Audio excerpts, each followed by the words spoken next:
And then we're also going to talk about how to measure your progress in subjective categories like musicality. You know, I hear a lot of people say, you know, musicality is so subjective. How can you actually like judge somebody or judge yourself or know, you know, oh, this is better than that, right? Better. And we're going to go into some very concrete ways to make it easier to measure something that's subjective. Musicality, you think about it and you say, okay, like when I look at this person, I think they're really musical, and someone else can look at them, oh no, this person's more musical than that person. Why does that happen? Is it really because it's subjective? Partly yes, but partly it's because we're often looking at different aspects of musicality, right? So the more narrow you get in your topic, the more likely that you're going to agree with someone else. So in other words, if I just say, you know, if I were to say whose dancing is better, this person or that person, the odds of us agreeing are way less likely than if I say whose musicality is better, this person or that person, right? Because now we're a little bit more narrow by choosing musicality. But even in that, we're still pretty broad because musicality is very subjective, right? And I don't want to say it's not just subjective, there's a lot of elements in musicality that make someone musical. For instance, how well do they match the horns and the pianos and all the little intricate details that are happening, right? How well do they match the overall feel of the song and the way, the energy of the song? How well do they match the volume of the music, right? There's all these different topics. So if instead of, you know, just saying who's more musical, this person or that person, or looking at your own dancing and going, what's more musical, this video of me or this video of me, right? Narrow it down, right? Narrow it down to the exact same song. Go, okay, I am dancing to this song, this first 4 8 counts, and only those 4 8 counts, right? And it's just me dancing to it, and I'm gonna dance to it, and I'm only gonna work on matching the volume change in the music, right? Now it's much easier to see my ability, okay, the music's really loud and I'm moving really big, right? The music quiets down and I move less, right? It's way easier to see the connection there and go, okay, I see he's doing really good with that, or not doing as good. I feel like the last time I watched him, he was more accurate with increasing when it increased and decreasing when it decreased. And then even if you want to narrow it down even more, you could say who matches the volume changes timing wise versus volume wise. In other words, like the volume might increase from 0 to 100, random numbers, but 0 to 100, and it might increase at this rate, right? And I might be, or let's say it goes 0 and then it goes 50 and then it goes 100. It just goes boom, boom, boom, right? So one person might really match the timing of it. So like at 0, they're not moving. And then it hits 50 and they're moving a little bit. And then it hits 100 and they're moving more, right? So the timing of their volume increases really matched.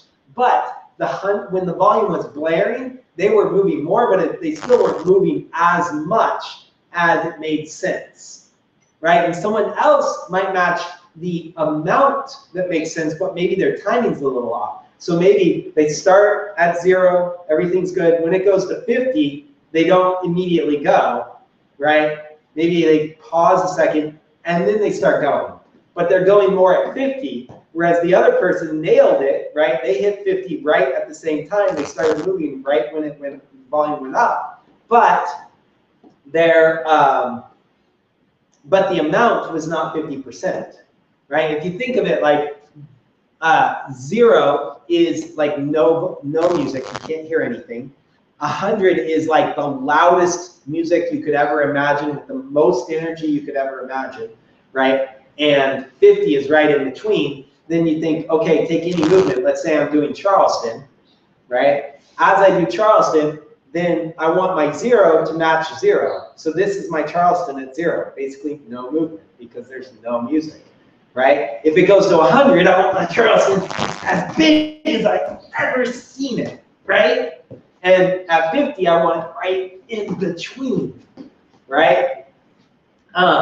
So if you imagine someone who's really good at timing, but not necessarily good at matching the amount, it would look like this. Their 0 might be like this, and then their 50 might be like this, and then their 100 might be like this, right? So they hit right when it changed. 0, 50, 100, right? And then someone else might be, okay, maybe they're not as good at the timing of it, but they're good at the amount. That would look like this. It would be 0, 50,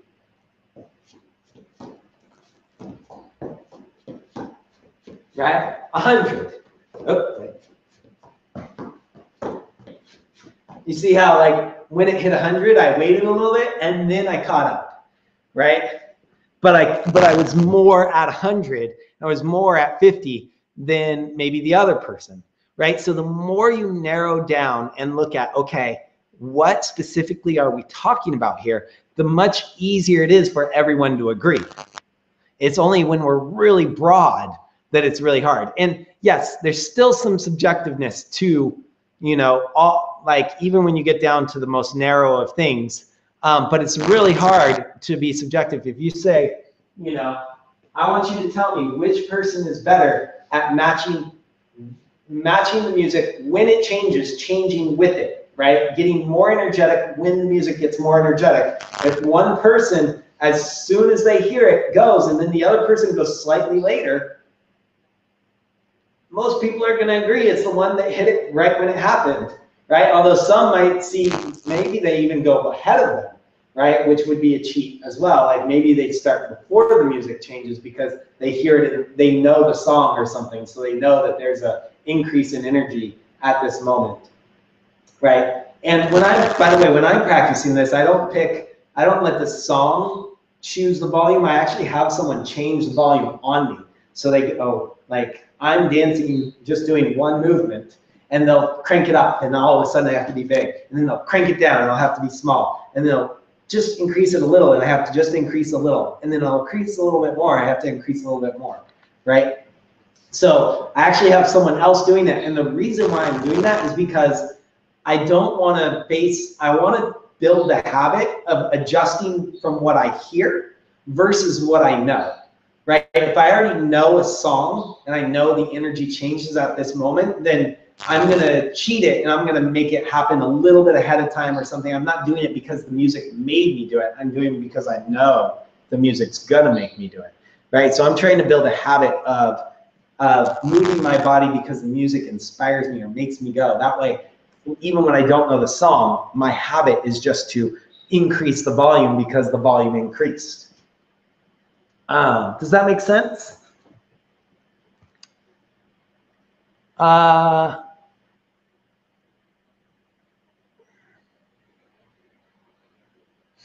So my recommendation, if you're looking to measure your progress, is to get really narrow with your goals. So if you want to talk about musicality again, like break it down, and then again, see if you can break it down even more. Like I said, we broke it down to musicality, but then we broke it down to volume change of musicality, and then we broke it down into two categories of matching the actual volume versus changing when the music changes, the timing of the volume changes, right? And you might even be able to break those down more. Really, the question, you don't have to break it down to infinity, but you break it down until you feel confident that, oh yeah, I'm really matching things. And when you practice that a bunch, eventually you might go, oh, there's this other aspect that goes deeper down the rabbit hole and makes me realize even more how I can get more accurate about it, right? And then same with connection. You want to think, okay, connection is not just connecting with someone. That's really a broad topic, right? When we talk about connection, we talk about the amount of grounding you have versus your partner, right? That's one aspect of connection, very different than also the length of time that you hold the grounding for, right? How long do you hold the grounding? How long does your partner match that grounding? Which is different than what's the length, which is different than the speed at which you move the partner, right? Which is different than the direction that you move the partner, which is different than the amount of counterbalance you have as you move the partner, or lack of counterbalance or inward counterbalance, right? These are all different aspects of connection that we can break out and go, okay, how good am I at doing that one? And then let's look at grounding and go, okay, my grounding, how good am I at grounding my whole body at the edge moments, right? At those moments where I end the movement and come back the other way. Does the whole body just go shoot and sync up? Or do I get a little bit of like wobble, right? And where is the wobble? Is the wobble in the hip? Is the wobble in the shoulder? If I have any wobble? How much? We all have wobble, right? We all have wobble. It's just a matter of how much we have, right? None of us, I don't think, are gonna be like perfect, no wobble. And I don't even know if that is perfect without wobble. But our goals, we set a goal and see how close can I get to that goal. And that's how you measure something that's usually so subjective, is by setting a goal of, okay, this is what I'm trying to do, and then how close do I get to it? And then I'd recommend videotaping yourself before you practice and then after you practice. So if you're like, my goal today is to make sure that I ground my whole body every time before I go to move my partner, right? And then you go, okay, let's not practice, let's just dance. And you go and you dance and you watch and you see how obvious it is and how clear it was that you were grounding yourself. Give yourself a grade from, you can go 0 to 10, 0 to 100, doesn't matter. Just give yourself, this is my grade for today, right? Let's say you give yourself a 70. Then you practice. After videotaping yourself, watching, and I'm just talking, videotape yourself for a minute, right? Doesn't need to be long, or one song. Videotape, watch that song, grade yourself. This all can be done in less than 5 minutes, and you have your initial grade for the day. Then you go and you practice, right? Then you do your drills. You practice pressing against the wall, having someone pull against you if you have a partner.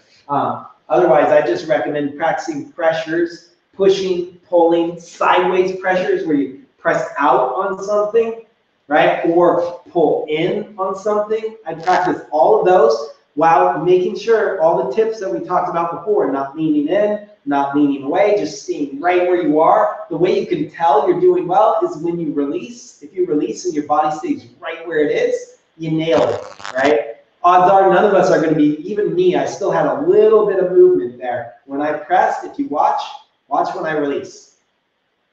You see my chest move? It was really small, but it moved a little, right? A lot more than some people will be like this.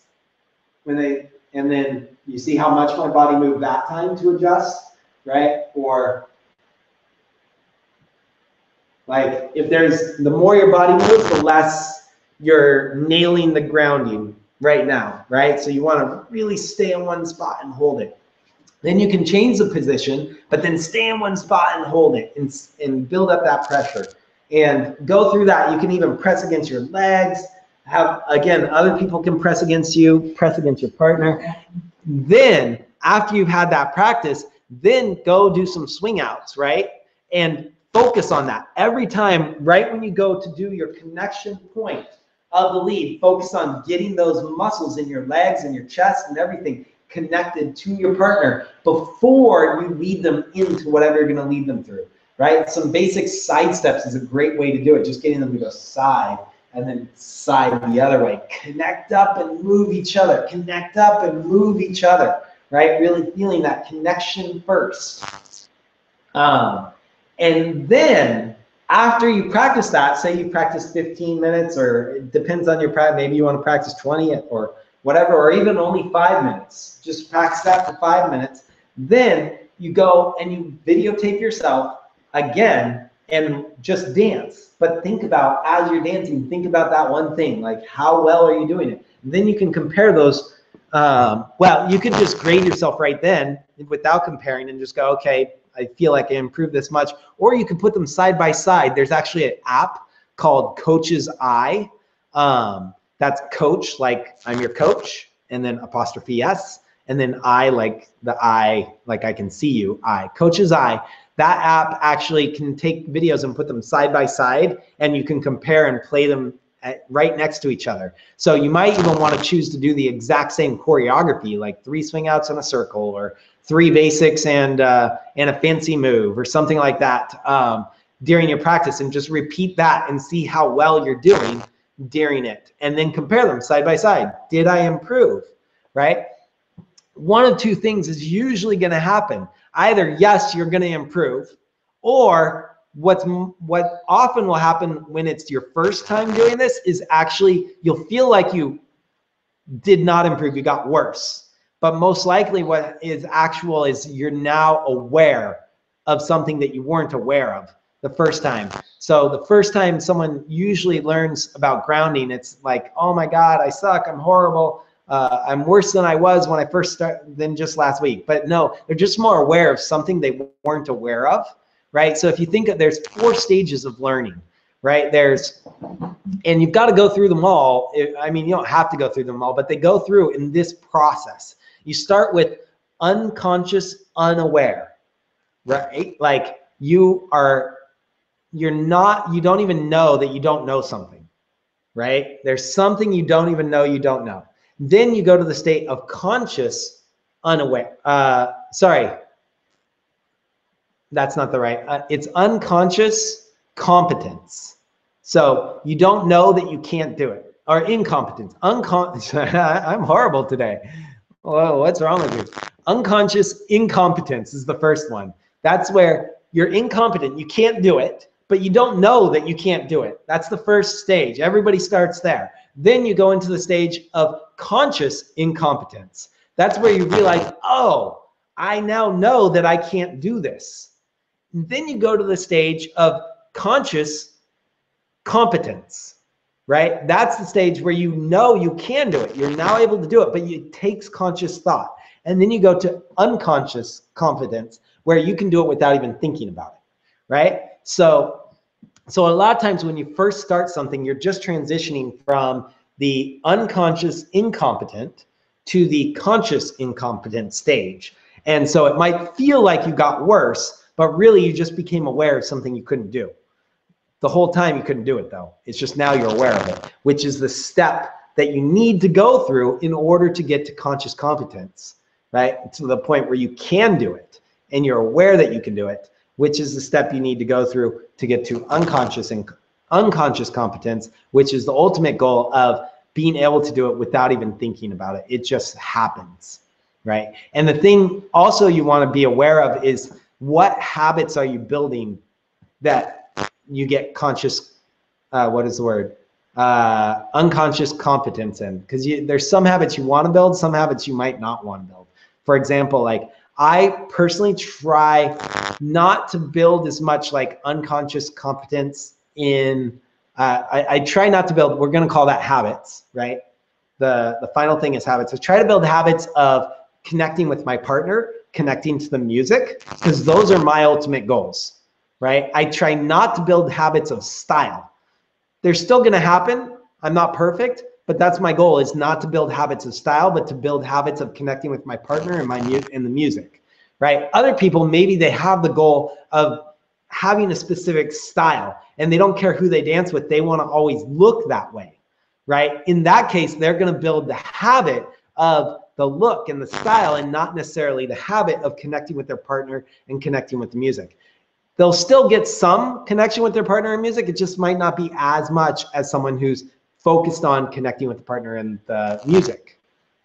So anyway, the idea is measuring yourself. If you're trying to measure your progress, then take a video of yourself before you practice, then practice something very specific with a very specific, as narrow focused goal as you can, and then take another video of you doing the exact same stuff that you did the first time.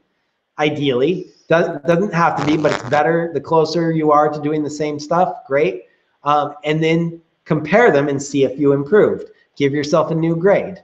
And the last thing to remember is when you're grading yourself, your grades are going to change over time based on your experience, because you're going to become aware as you grow and become more experienced. You're going to become more aware of how good you can be at something, right? So imagine like when you first start like dancing to the music, you might have an idea that you're supposed to step with every beat, but if you step 8 times during those 8 beats, you're good, right? Whereas someone else might be, yeah, but I want to step on the beat, right? And they're trying to step right on the beat each time. And then someone else might be like, no, I want to step just after the beat or just before the beat.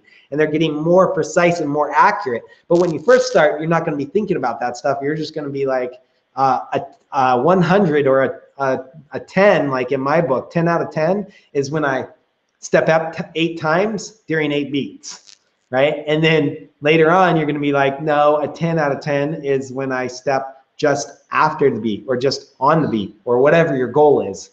So what's good for you now is going to change as you go, and just be aware of that. So when you grade yourself this week, next year, you might go, oh gosh, last year I was at a 90, but now I'm only at a 70.